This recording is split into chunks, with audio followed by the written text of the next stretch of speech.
All right, we'll get started, I think.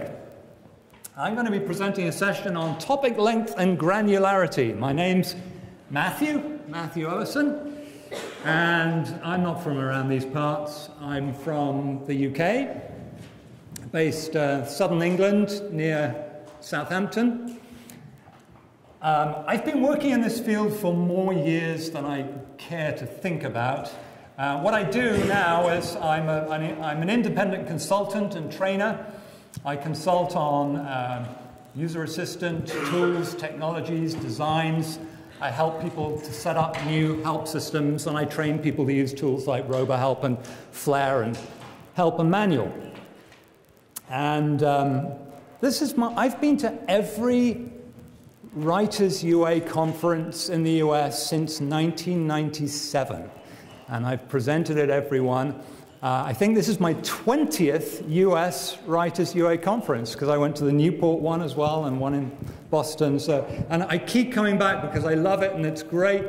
You know, the best part of the conference is chatting, as I'm sure you know, is chatting with people in the breaks and just talking to like-minded people. It's really good. It's a lovely hotel. Unfortunately, I'm not staying in this hotel because I'm independent. I'm 2 miles south of here. Just as you exit Palm Springs city limits, there's a place called the Vagabond Inn, which is perfectly fine. In fact, I walked here this morning, beautiful morning, I walked here, and as a piece of research, I synchronized my walk. I called one of the guests in this hotel, one of the people at the end of one of the corridors upstairs. I said, I'm leaving my room now. They said, so am I. They beat me to the lobby by 8 seconds. I'm not saying it's a long wait. Anyway, I was going to say one more thing. Before we start, I got a couple of things just before we launch into topic length. Sorry about the crackle. If that carries on, I'll switch mics. I'm not easily impressed by technology. I'm a bit cynical about technology. For years and years, you know, the technology has been hyped up. People have been talking about computers being clever. And I've always regarded my computer as being a dumb tool. Until just recently, I've suddenly been impressed, and I just wanted to share a couple of things with you. These are kind of magical things. I don't fully understand them. They're vaguely conference and Palm Springs related. Now, the first one is this. Oh, sorry, no, I should have done my formal introduction. I've said all that. Oh, and I run a conference in Europe, and we're going to be in Krakow in June. If you're in Krakow at that time, come along. But before we start, I was sitting in a session yesterday. I opened up Evernote, a little application on my computer, and I was going to create a note, and I started taking some notes, but the magical thing, and this is the thing I do not believe, is that I did not type that subject line. I created a new note, and somehow Evernote knew I was at the Writers UA conference and gave me a subject of notes from attending writers. How did it know I was in that room? That's incredible. That impressed me. Actually, one of my notes was how impressed I was about the subject line being... it's a bit recursive. Now, here's my second impressive thing. Does anyone notice anything rather strange about this photo, which I took yesterday? You're not in it. Yeah, that's true. That's unusual for me to show a picture that I'm not in. If anyone hasn't been to it, this is the... tram car, the cable car that goes up the mountain just outside Palm Springs. What is unusual is that you would never actually see two of the, I don't know, maybe at the back you can't see it, but you would never see two of the cable cars simultaneously. When one is at the bottom, the other one, there are only two of them, is right at the top. Now, I didn't really take that photograph. I went to the cable car, I took a few random pictures, completely random. I just snapped, pointed up the mountain. When I got back to my desk and signed onto my computer in the Vagabond Inn later on, Google said, oh, we've just created this picture for you. And it's created a panorama. It recognized, I didn't ask it to do this, it just saw the pictures I'd taken, which get uploaded automatically. It recognized that some of them overlapped, And it created an automatic panorama and said, here's this wonderful photo. And in fact, the little video I was showing you of the puppies with the music and with the cutting and the interchange, that was an automatically generated video. I just pointed my camera at the puppies, it cut the video, it added the music. It's called Auto Awesome, and for the first time, I think the word awesome is not an exaggeration. Normally, you know, in America, you use awesome about anything, don't you? This is awesome! Anyway, so I just thought I'd share that with you before we start. Now, we are going to be talking about topic length, and I have to admit I have a certain bias coming into this. Been working with user assistants for a long time, and throughout my 20 years odd of designing help, I've always favored shorter topics. I've always thought shorter topics were the way to go. I've always thought that users would not want to scan through a lot of information. I've always thought users would be intimidated by seeing a lot of text. In fact, I have this vague memory when I started out of reading, and I can't cite this research, so I haven't included a slide on it because it may be apocryphal, but I remember reading about some research done by one of the portrait galleries in London where they were trying to work out how much text to put on the little caption beneath each of the portraits. And their research, that if they put too much information, people would just not read it. They would just look at it and say, oh, no, I'm not going to read that. And it turned out it was something like, I think, 60 or 70 words. That was the optimal amount of text in that particular situation, in that particular scenario. So I come from this background of favoring shorter topics, but I'm noticing increasingly on the web in particular, information topics, chunks of information getting longer. I'm required to scroll. It's more like reading an article. So that spurred me to sort of, reevaluate and think, am I doing the right thing? And I did some research, and really this presentation is kind of some of the things I discovered from my research, and some of the things I'd like to discuss with you today. So I'm going to try and go through my slides fairly quickly, which is unusual for me, and see if we can leave some time at the end. This is the kind of stuff I'm going to be covering in this session. So let's start by talking about minimalism, which a lot of us know a little bit about. We've heard of the term minimalism, and we kind of know that it influences the way we work, and we think it probably influenced the way Microsoft created the help. Joe was talking about Windows 95, and at the time, the Windows 95 help, a lot of people thought was heavily influenced by John Carroll's theories of minimalism. By the way, does anyone know what this picture is on the right-hand side? What that's showing there? He looks pretty frightening, doesn't he? This is actually the Nuremberg funnel, or the Nuremberg funnel. There's the funnel there. And so it's a kind of notion from German literature, sort of German fables, of the idea that, the preposterous idea that, pupils can be taught by just pouring information, by just giving the information, like pouring it into their brain through a funnel, and they would just take on that information. And Carroll's book, Beyond the Nuremberg Funnel, was a kind of reaction against that. We think, probably a lot of you think about minimalism just being about short, minimizing text, making things shorter. But in fact, it's more than that. In fact, the main principles, I've picked out some of the key principles of minimalism here. They are, in particular, the fact that learning should be task-based. You should always teach people through them doing something, doing something real life. Not just kind of following some stupid example in a book, but actually trying out the task in a real-life situation. Getting people up and running as soon as possible. And also this idea of guided exploration. Allowing people to discover things on their own. Ray Gallon, who did an interesting workshop yesterday on sort of cognitive theories of user assistance, talked about the idea of not giving people everything. Don't give people the full picture. Don't give a step-by-step task that covers every single tiny little step. allow people to kind of infer some things or to try and deduce some things, try and work some things out for themselves, and that's a far more powerful learning tool. As long as you don't make it too difficult for them.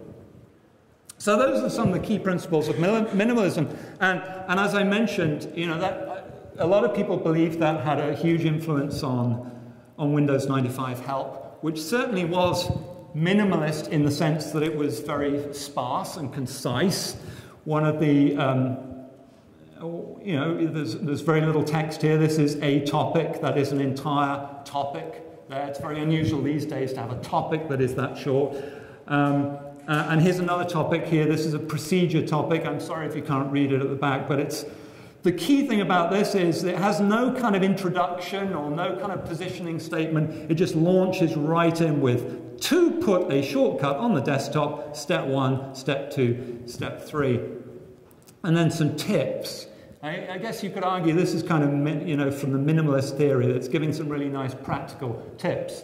And another thing that Windows 95 Help did, and I don't have an example to show you here, but very often there would be little buttons within the help that you could click on, which would actually take you to a part of the real application. It would actually fire up a real settings window or a dialog, and it would actually suggest you try it out. You know, you click here in the help, we'll take you there, have a go. And that's very John Carroll minimalist. There were cynics at the time, I believe. Scott Bogan, who was a regular at this conference, hasn't been for a while now, but Scott Bogan worked with Joe on that designing Windows 95 Help. Scott Bogan, who knew Microsoft pretty well, actually he said that the reason all these topics were very short is that Microsoft needed to fit all their help on a CD, and it needed to be no more than 1 megabyte in total. I mean, that's unthinkable these days, isn't it? That you would keep your help to 1 megabyte. But that was what they achieved, and I believe there was also a printed book available with Windows, which was no more than 100 pages. So that was one of the reasons why things were short.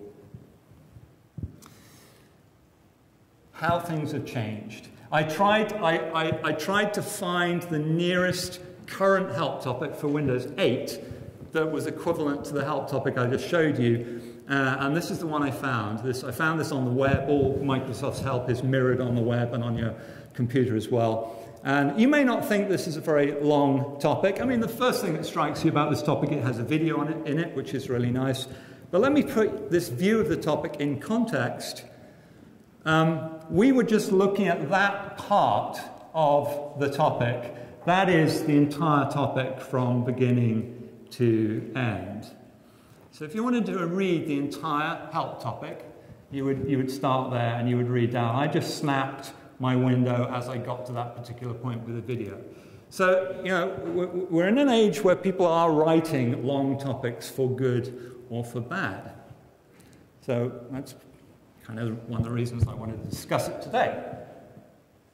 Now, I guess maybe we could learn a lot from what people are doing in blogs and wikis, because after all, we're a bit of a niche industry. We write help, and there aren't a lot of people in the world writing help. However, there are millions, literally millions and millions and millions of people writing for the web, writing blogs, adding to wikis.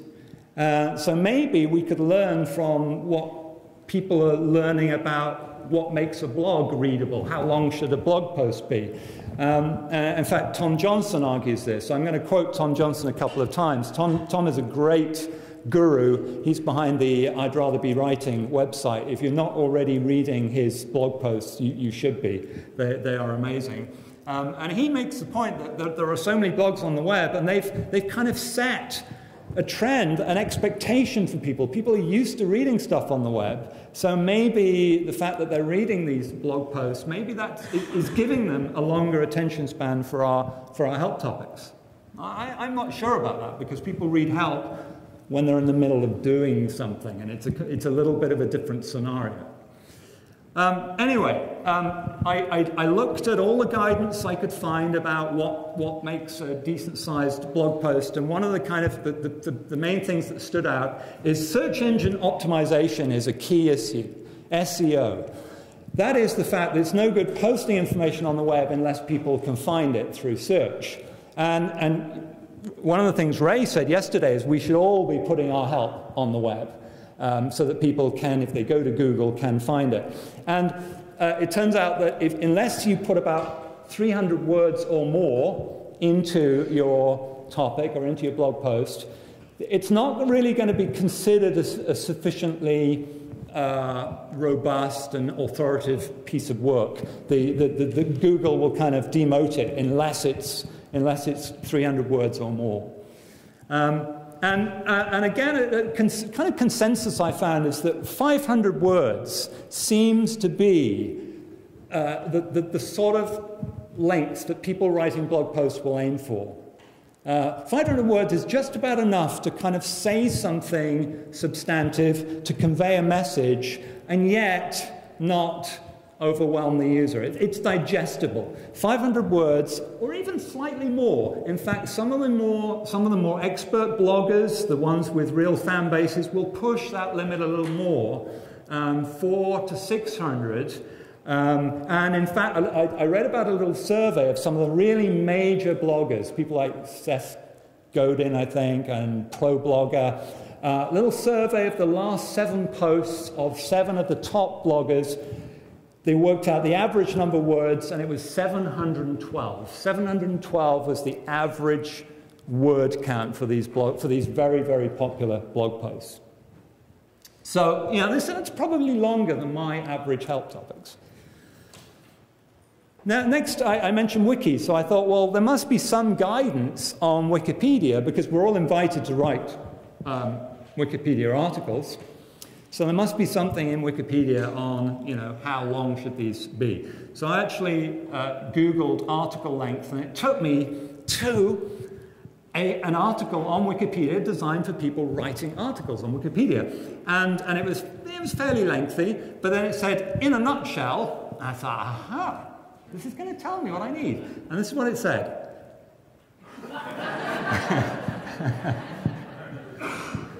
So they're hedging their bets a little there.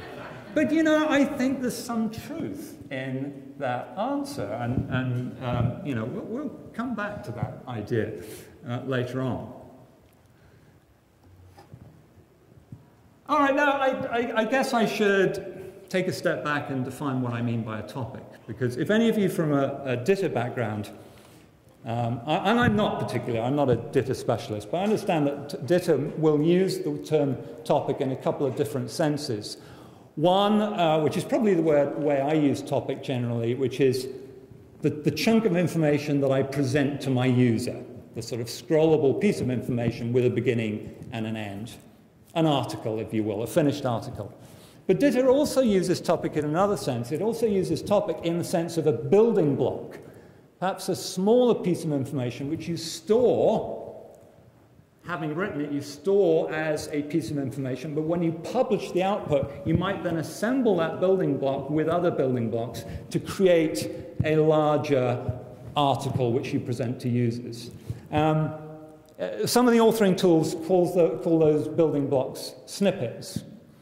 But I'm going to focus in this presentation on what we present to the user, topic in that sense, although I'll touch on a couple of guidelines for snippet size as well in a few minutes' time.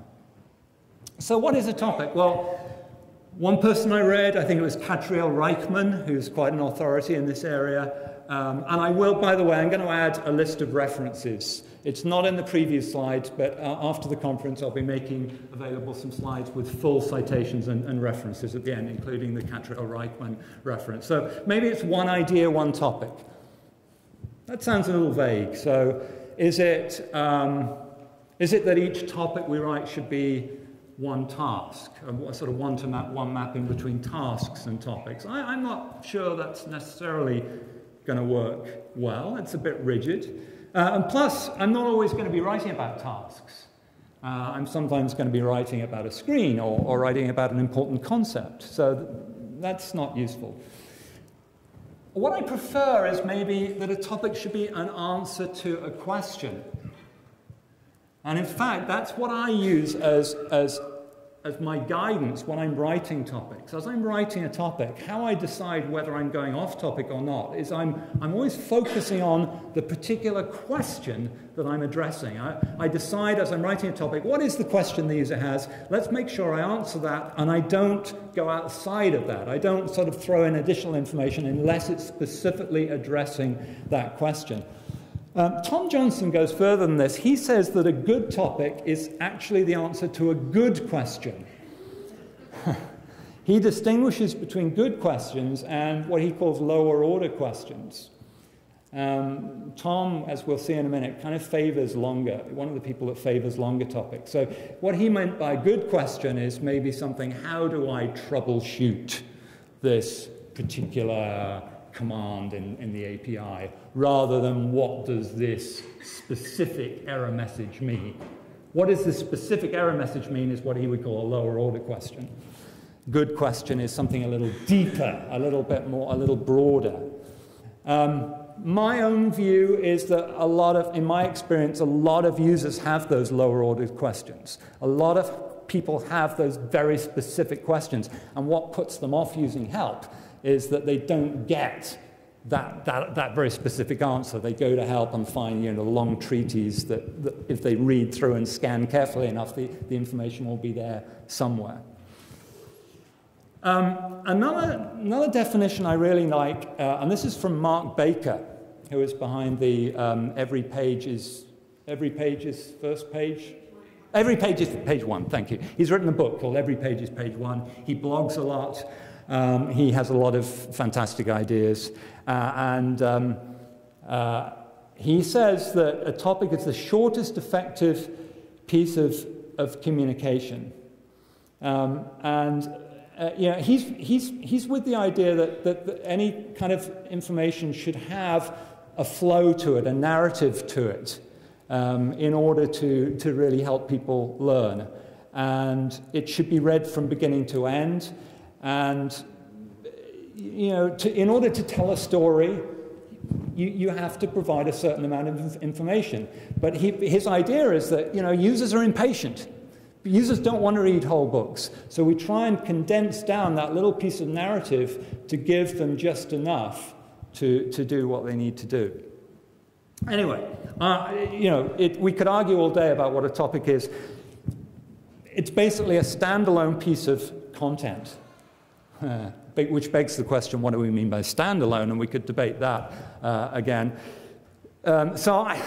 My attempt to define a topic is this, that it is a self-contained or standalone cluster of chunks of information, in which we might have pulled together potentially from those building blocks or snippets that I was talking about. But my idea is that what makes a topic is that the information you pull together into a topic should be, each piece of the topic should depend on the others. They should not be capable of standing alone. They should depend on the others for their context. And there should be a single theme, if you will, a single narrative throughout that entire topic. So let me give you a quick example of what I mean by that. For a good example of a piece of a topic that depends on the other pieces is an example. If you're presenting an example within a topic, and I love using examples within help topics, that example would make no sense if it stood completely alone. If someone searched and found that example and they read it, they'd say what? It's an example of what? What are you teaching me here? So that example only makes sense within the context of a longer topic. However, arguably, a task that has steps 1 through to 6, that is self-contained and could sit in its own topic.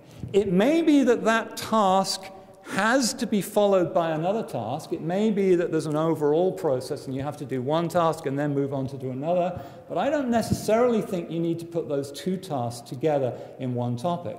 What I'd probably do is make it very clear that one topic followed on from the other, and I'll talk about how I do that, the signposting techniques I'd use to do that in just a minute.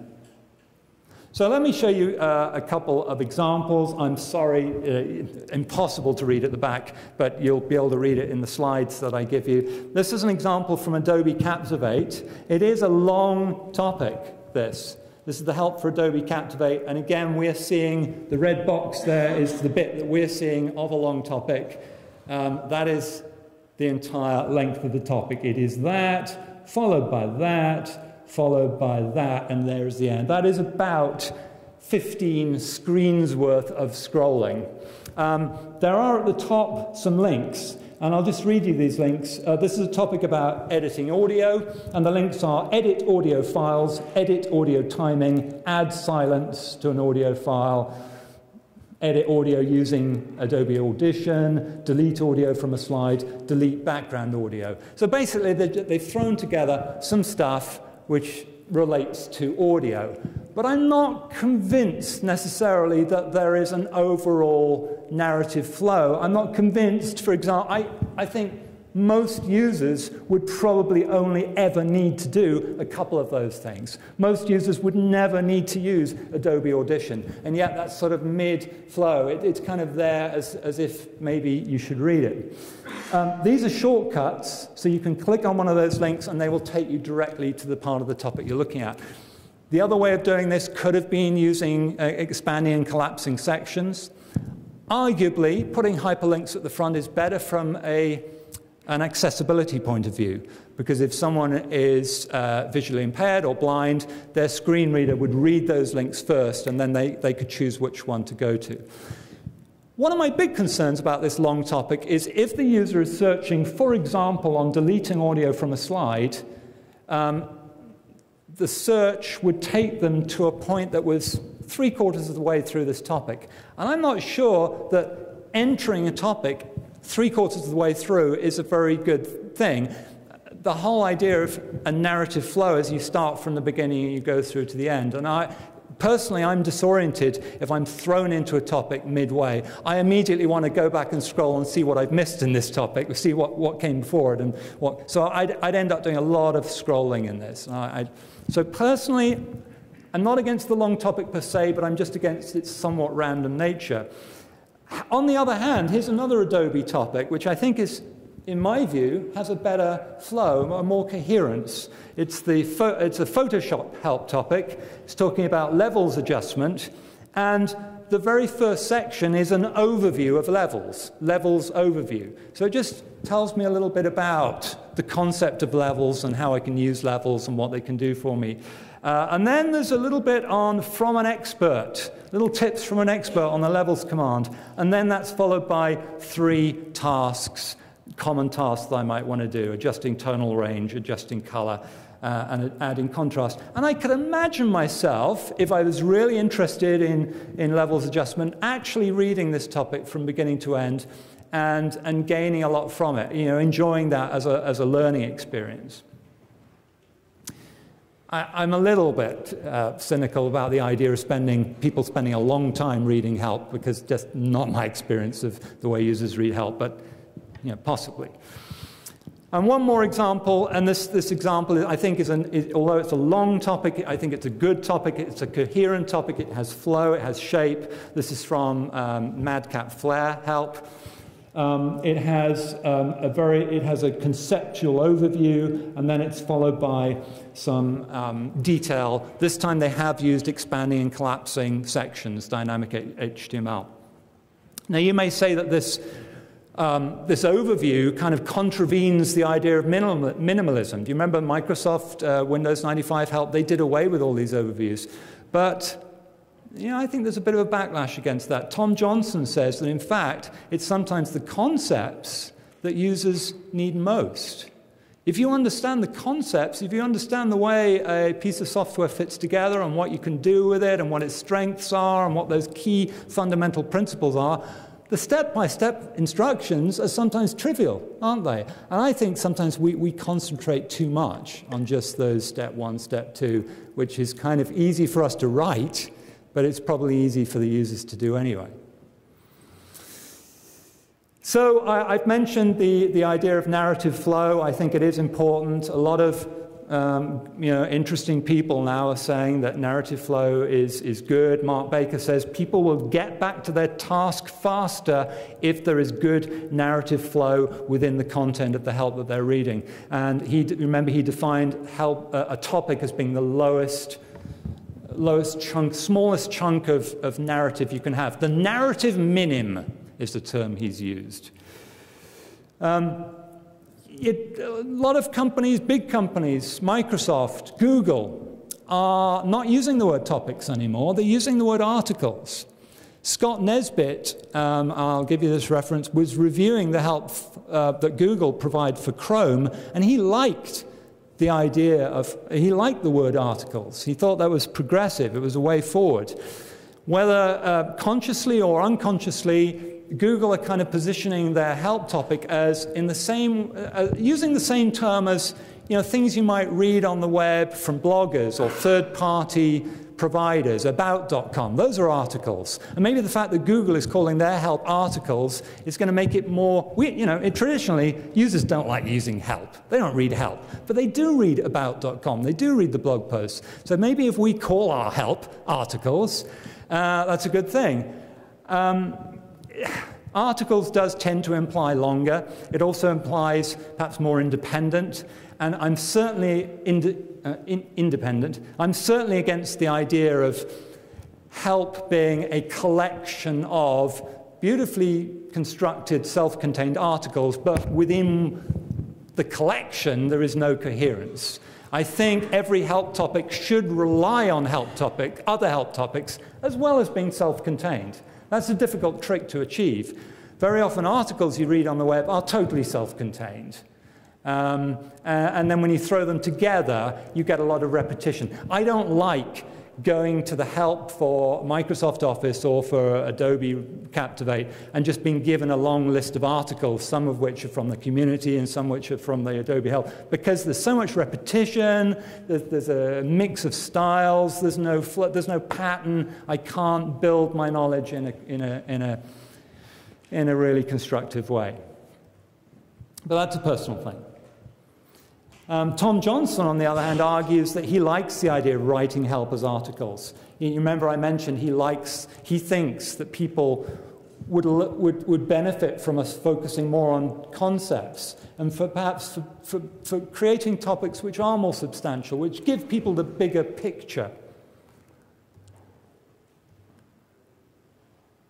And I just added that little quote from him to the bottom of the slide there. And one of the key reasons Tom thinks that longer topics are a good idea. How am I doing for time?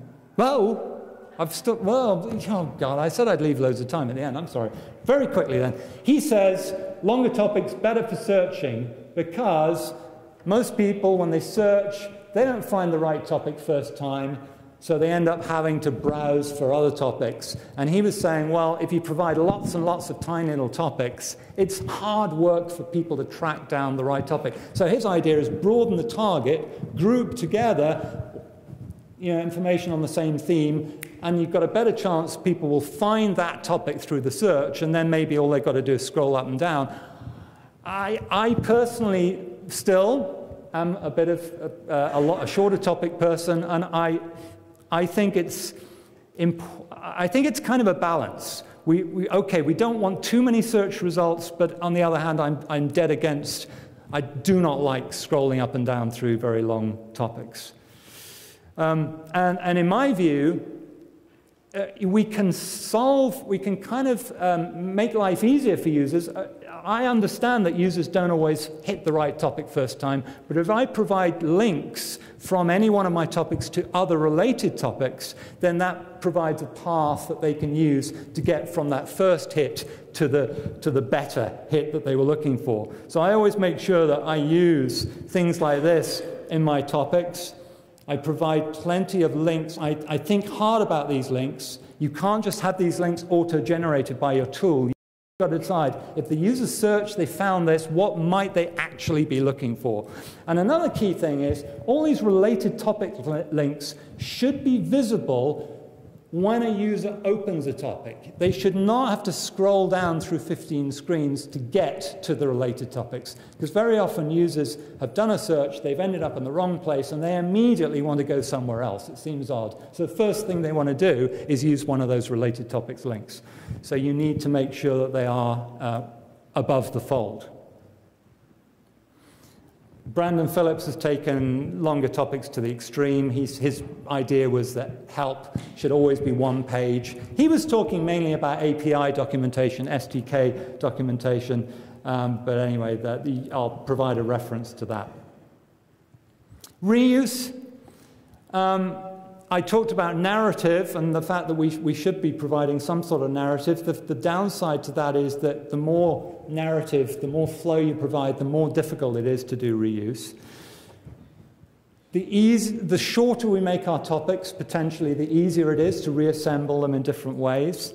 And remember, we can use building blocks which are smaller than topics. So we could store some snippets or topic building blocks and then assemble them to create topics. However, you have to do this with great care. You need to end up with a seamless topic that has flow, as I've argued earlier. And that's not going to work if you just arbitrarily pull together 3 or 4 random paragraphs. You will not have that seamless flow. Where you can get away with it is if the piece of content you're pulling in has a content boundary. Now, what I mean by that is if you're pulling in, let's say, a warning that might be displayed in some sort of shaded box. Now, that warning has a content boundary, a sort of notional content boundary. People don't expect that warning to fit the flow of the overall topic. They expect it to have a different tone for it to stand out. Bullet lists are the same. So I guess I'm saying when you start creating these little building blocks, snippets, try not to go down, certainly don't go below paragraph level. It really is not worth trying to get into reusing sentences, but think about, even at paragraph level, is this a paragraph that has its own content boundary? And if you're trying to slot just a paragraph of text in between 2 other paragraphs, it may not work. And that piece of text there kind of summarizes what I've just said. So how long should a topic be? Here's the answer to the question you've all been waiting for. The answer is, it depends. It depends. It depends on what you've got to say. It depends on the question that you're answering. It depends on the user situation. It depends on the complexity of the information. It depends on the experience level of the user. It depends on a myriad of different factors. But it needs to be as long as it needs to be to answer the reader's question. Remember, we should be answering questions. So just here's 2 very contrasting topics, both from the Help for Microsoft Office, Help for Word.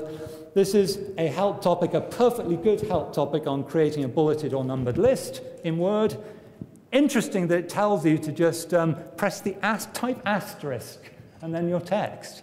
That's the official guidance on creating bulleted lists from Microsoft. Use an asterisk. It'll convert to a bullet. So there's a topic on creating bullets. Here is a topic on doing mail merge from exactly the same help system. That's not lots of topics. That's one topic. I just snapped all the different areas of the topic. So they needed a long topic to explain mail merge. Bullet list, short topic was good enough. But the key thing is the user, when they first open the topic, should be aware how long that topic is. And you can do that through signposting or by putting a set of links at the top of the topic, as Adobe did. Allow users to see the full scope. This is a lovely technique. This is a piece of documentation on the web where, as you scroll down through the topic, there's a little gadget down here which shows you where you are in the topic. This little blue line moves, and you can click on this little map to go to different parts of the document. And then I also mentioned that you can show that 2 topics belong together by using affordances, by using buttons, next and previous buttons. I'm going to end, though, with something I spotted last week, which I love. I hope you're going to enjoy, too. You can put in these next and previous buttons where they're really not appropriate. Next and previous means you've read this topic, now it makes sense for you to read this next one. Okay, I was looking at the help for WhatsApp. They've just been sold for $19 billion. They obviously know what they're doing. But their help consists of FAQs, which are in a totally random order. Completely random order. Completely random. I've seen no pattern. And yet, at the bottom of every topic, there is a next. The idea being, presumably you've read one, and you click next, and you read the next. And, you know, and that's kind of giving users the impression there's a third. Now you've read about voice messaging, the next thing you should read about is, shall we see, next, I'm using my phone in Uzbekistan. And I'm so glad I could not have thought of a better country than Uzbekistan. It would not have been funny if it had been Sweden. But. So don't use next and previous unless those topics were. So that's all I have to say. There's a little summary of some of the key things that I've given you. I've completely run out of time, as usual.